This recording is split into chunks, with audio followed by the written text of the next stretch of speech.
Hello, this is Cama C J. So കുറേ നാൾക്ക് ശേഷം എൻ്റെ യൂട്യൂബ് ചാനലിലേക്ക് വന്ന എല്ലാവർക്കും നന്ദി, നമസ്കാരം. സോ ഞാൻ കുറേ ഒരു ടൈം പീരീഡിന് ശേഷമാണ് കൂടുതലായിട്ടുള്ള വീഡിയോസൊക്കെ പോസ്റ്റ് ചെയ്യാൻ തുടങ്ങിയേക്കുന്നത്. ഇപ്പോഴാണ് ഞാൻ കുറച്ച് കോണ്ടൻറ് ക്രിയേറ്റിംഗ് കാര്യങ്ങളൊക്കെ സീരിയസ് ആയിട്ട് എടുത്തത്. അതിനു മുമ്പ് ഞാൻ അത്രയും സീരിയസ് അല്ലായിരുന്നു. എനിക്കറിയില്ല എന്താ ഞാൻ ചെയ്യണമെന്ന് പോലും. ഫുള്ള് വർക്കും ഷിപ്പിലെ ലൈഫും അതൊക്കെ ആയിട്ട് ബിസി ആയിട്ട് പോയി. പക്ഷേ ഇപ്പോൾ നാട്ടിൽ വന്നു ഒരു ടൈമായപ്പോൾ എനിക്ക് എന്താ ഞാൻ ലൈഫിൽ ചെയ്യണേന്ന് എനിക്ക് മനസ്സിലാവാത്തൊരു സിറ്റുവേഷൻ വന്നു. എനിക്കറിയില്ല ഞാൻ എങ്ങോട്ടാണ് പോകുന്നത്, ഇനി എന്താ എനിക്ക് ചെയ്യേണ്ടത്. അങ്ങനത്തെ ഒരു ഈവൻ ഞാൻ ഷിപ്പിൽ വെച്ച് ഇങ്ങോട്ട് വന്നതിന് സമയത്ത് എനിക്കൊരു ചെറിയ ഡിപ്രഷൻ ഉണ്ടായിരുന്നു. ഞാൻ ക്ലിനിക്കലി ഡിപ്രസ്ഡ് ആയിരുന്നു. അപ്പോൾ ആ സമയത്ത് ഞാൻ ഒരു സൈക്കാട്രിസ്റ്റിനെ കണ്ടപ്പോൾ ആ സൈക്കാട്രിസ്റ്റ് എന്നോട് പറഞ്ഞൊരു കാര്യം ഉണ്ടായിരുന്നു. നമ്മളുടെ ഉള്ളിൽ തന്നെ ഒരു പവറുണ്ട്, നമ്മളെ തന്നെ ചേഞ്ച് ചെയ്യാൻ പറ്റണം. അത് കണ്ടെത്തണമെങ്കിൽ നമ്മൾ കുറേ ക്രിയേറ്റ് ചെയ്യാൻ ശ്രമിക്കണം. കാരണം ഇന്നത്തെ കാലത്ത് നമ്മൾ ഹ്യൂമൻസ് കൂടുതലും ഫോൺ എടുക്കുക, സ്ക്രോൾ ചെയ്യുക, ഓരോ റീല് കണ്ട് ആ ടൈം പോയിക്കൊണ്ടേയിരിക്കുന്നു. പക്ഷെ നമ്മൾ എപ്പോഴെങ്കിലും വിചാരിച്ചിരുന്നു നമുക്ക് എന്തൊക്കെ സാധനങ്ങൾ ക്രിയേറ്റ് ചെയ്യാൻ പറ്റും. സോ എനിക്കറിയില്ല. അപ്പോൾ ഞാനിങ്ങനെ ആലോചിച്ചു ഞാൻ എന്താ ക്രിയേറ്റ് ചെയ്യേണ്ടത്. അപ്പോൾ എനിക്ക് എല്ലാത്തിനും ഇൻട്രസ്റ്റ് ഉണ്ട്. കുക്കിംഗ് ചെയ്യാൻ താല്പര്യമുണ്ട്, നടക്കാൻ പോകാൻ താല്പര്യമുണ്ട്, എക്സസൈസ് ചെയ്യാൻ താല്പര്യമുണ്ട്, സിനിമ ചെയ്യാൻ താല്പര്യമുണ്ട്, മോഡലിംഗ് ചെയ്യാൻ താല്പര്യമുണ്ട്. കുറേ ശരിക്കും സത്യം പറഞ്ഞാൽ അപ്പം എനിക്ക് തോന്നി എന്നെപ്പോലെ തന്നെ കുറേ ആൾക്കാർക്കും ഇതേപോലെ കുറേ തരം ഇൻട്രസ്റ്റ് ഉണ്ടാവും. പക്ഷെ ആർക്കും ചെയ്യാൻ പറ്റാറില്ല. എല്ലാവർക്കും ഉള്ളിൻ്റെ ഉള്ളിലൊരു ചെറിയ പേടി ഉണ്ടാവില്ല. അയ്യോ ആൾക്കാർ എന്നെ പറ്റി എന്ത് വിചാരിക്കും, അയ്യോ ഞാനിങ്ങനെ ചെയ്യണം ശരിയാണോ, അതൊക്കെ നമ്മുടെ ഉള്ളിൽ. എന്നാലും നമുക്ക് സ്റ്റെപ്പ് ഔട്ട് ചെയ്യാൻ തന്നെ ഒരു ചെറിയൊരു ഉള്ളിലൊരു പേടിയുണ്ടാവും. പക്ഷെ ഇപ്പം എനിക്ക് തോന്നാൻ നമ്മൾ എന്തോരം ക്രിയേറ്റ് ചെയ്യുന്നു, എന്തോരം ആ ക്രിയേറ്റിവിറ്റിയിൽ തന്നെ കുറേ തെറ്റുകൾ നമ്മൾ ചെയ്യും. ആ സമയത്ത് നമ്മൾ കുറേ കാര്യങ്ങൾ പഠിക്കും.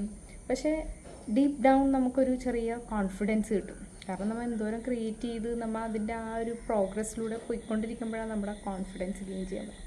ഫോർ എക്സാമ്പിൾ, ഇപ്പം ഞാൻ ഈ യൂട്യൂബിൽ ഇത്രയും നന്നായിട്ട് സംസാരിക്കാൻ ശ്രമിക്കുന്നു. നേരത്തെ എനിക്ക് ഇത്രയും ധൈര്യം ഉണ്ടാകുമ്പോൾ എനിക്കിങ്ങനെ സംസാരിക്കാൻ ഞാൻ ഭയങ്കര പേടിച്ച് അയ്യോ കറക്റ്റാണോ, അല്ലെങ്കിൽ ഒരു 2-3 ടേക്കൊക്കെ എടുത്തിട്ടേ ചെയ്യണം. ഇപ്പം ഞാൻ ഒറ്റ ടേക്കിൽ തന്നെ എന്തൊക്കെയോ പറയുന്നു. പക്ഷെ എനിക്കറിയില്ല ഇത് ഞാൻ പറയണത് ശരിയാണോ തെറ്റാണോ. എന്നാലും ഞാൻ വിചാരിച്ചു ഡീപ്പ് ഡൗൺ എൻ്റെ ഉള്ളിൽ നിന്ന് തന്നെ ഒരു കോൺഫിഡൻസ് വരാൻ തുടങ്ങി. എനിക്കിങ്ങനെ കുറേ കാര്യങ്ങളൊക്കെ സംസാരിക്കാൻ പറ്റും. മേ ബി എനിക്ക് കുറച്ചും കൂടി റിലേറ്റബിൾ ആയിട്ടുള്ള കോണ്ടൻറ്റൊക്കെ സ്റ്റാർട്ട് ചെയ്യാൻ പറ്റും. പക്ഷെ അതിനെല്ലാത്തിനും മുമ്പ് I just want to be free, ഒരു നമ്മുടെ ഒരു ഉള്ളിലൊരു പെർസ്പെക്റ്റീവ് മൈൻഡ് ഉണ്ടാവും. ആളിങ്ങനെ ചെയ്യും, ആളിങ്ങനെ ചെയ്യും, അങ്ങനെയല്ല. നമുക്കറിയില്ല നെക്സ്റ്റ് ആളെന്താ ചെയ്യാൻ വേണ്ടി പോകണേ. അതിന് മുമ്പായിട്ട് ഡു തിങ്സ് വിത്ത് ലവ്. ശരിക്കും നമ്മൾ ഇഷ്ടപ്പെട്ട ഓരോ കാര്യങ്ങൾ ചെയ്യുകയാണെങ്കിൽ കുറേ കാര്യങ്ങൾ നമുക്ക് കുറേ മനസ്സിലാവും, കുറേ കാര്യങ്ങൾ അതാത് പ്ലേസിലേക്ക് ഫോളോ ഔട്ട് ആവും. സോ അത്രേ ഉള്ളൂ. സോ ഇനി തൊട്ട് ഞാൻ കുറച്ച് റിലേറ്റബിൾ ആയിട്ടുള്ള കോണ്ടൻറ്റും അങ്ങനെയുള്ള കാര്യങ്ങളൊക്കെ ചെയ്യണമെന്ന് ആഗ്രഹിക്കുന്നുണ്ട്. പക്ഷെ ഞാനിപ്പോൾ ഡീപ്പ് ഡൗൺ ഇത് ചെയ്യണതിന് മുമ്പ് ഞാൻ വിചാരിച്ചു എന്നെ കാണുന്ന ഓഡിയൻസിനും ഞാൻ ഇത് പറഞ്ഞു കൊടുക്കല്ല.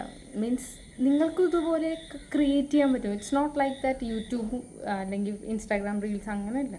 നിങ്ങൾ ഡെയിലി ലൈഫിൽ വിചാരിച്ചിട്ടുണ്ടോ ചില കാര്യങ്ങൾ നമുക്ക് ചെയ്യാൻ പറ്റും, പക്ഷെ നമ്മൾ അത് ചെയ്യാതെ നമ്മൾ എന്താ പറയുക ഫോണിൽ സമയം സ്പെൻഡ് ചെയ്യുക, അല്ലെങ്കിൽ നമ്മുടെ തോട്ട്സിൽ ഇങ്ങനെ കൊണ്ട് എന്ത് ചെയ്യാൻ പറ്റും, അല്ലെങ്കിൽ മറ്റുള്ളവരുടെ ലൈഫിൻ്റെ കാര്യങ്ങളോർത്ത് നമ്മൾ വല്ലാണ്ടായി അയ്യോ നമ്മൾ ഇനി എന്തെങ്കിലും അങ്ങനത്തെ ഒരു സിറ്റുവേഷനിൽ നമ്മളെല്ലാവരും വന്ന് നിൽക്കും. അപ്പോൾ ആ സമയത്ത്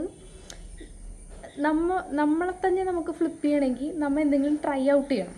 സോ മേ ബി വീട്ടിൽ തന്നെ ചുമ്മാ എന്തെങ്കിലും കുക്കിംഗ് അല്ലെങ്കിൽ ആരോടെങ്കിലും പോയി ഒന്ന് വർത്തമാനം പറയാം. ചില സമയങ്ങളിൽ വർത്തമാനം പറയാൻ തോന്നില്ല, എന്നാലും സ്ട്രേഞ്ചേഴ്സ് ആയിട്ടുള്ള ആൾക്കാർ, അല്ലെങ്കിൽ ഒന്ന് വൈകിട്ട് നമ്മുടെ ചുറ്റുപാടുള്ള സ്ഥലത്ത് നടക്കാൻ പോകുക, അല്ലെങ്കിൽ ഇഷ്ടമുള്ള പാട്ട് വെക്കുക, ബാത്റൂമിൽ ഡാൻസ് കളിക്കുക, അങ്ങനെ കുറേ കാര്യങ്ങളുണ്ട്. മീൻസ് ഒരു ദിവസം എല്ലാ ദിവസത്തിലും ഒരു സമയം നമ്മൾ ശരിക്കും നമ്മൾ ജീവിച്ചു എന്നുള്ളൊരു ഫീൽ വരില്ലേ. അതിൽ തന്നെ നമുക്ക് കുറേയൊക്കെ ലൈഫ് മനസ്സിലാക്കാൻ തുടങ്ങും. സോ ഇപ്പം എനിക്ക് അറിയില്ല, ജസ്റ്റ് ഞാൻ കുറേ നാൾക്ക് ശേഷം യൂട്യൂബ് വീഡിയോ ഇടാൻ പോകുന്നത്. അപ്പോൾ ഞാൻ വിചാരിച്ചു I just want to be me. I don't want to be കുറേ എന്താ പറയുക പ്രിറ്റൻഡ് ചെയ്ത് അങ്ങനെയൊക്കെ നിൽക്കണ്ട. ഇപ്പം ഞാൻ എന്നെക്കൊണ്ട് എന്ത് ചെയ്യാൻ പറ്റുന്നോ അങ്ങനത്തെ രീതിയിൽ. So that's it. That's all about me, and thank you so much for watching me, supporting me. But എനിക്കറിയില്ല ഇനി എങ്ങോട്ട് മുമ്പോട്ട് എന്തൊക്കെയാവും. But I will try out to come with some good content in future. Okay, bye.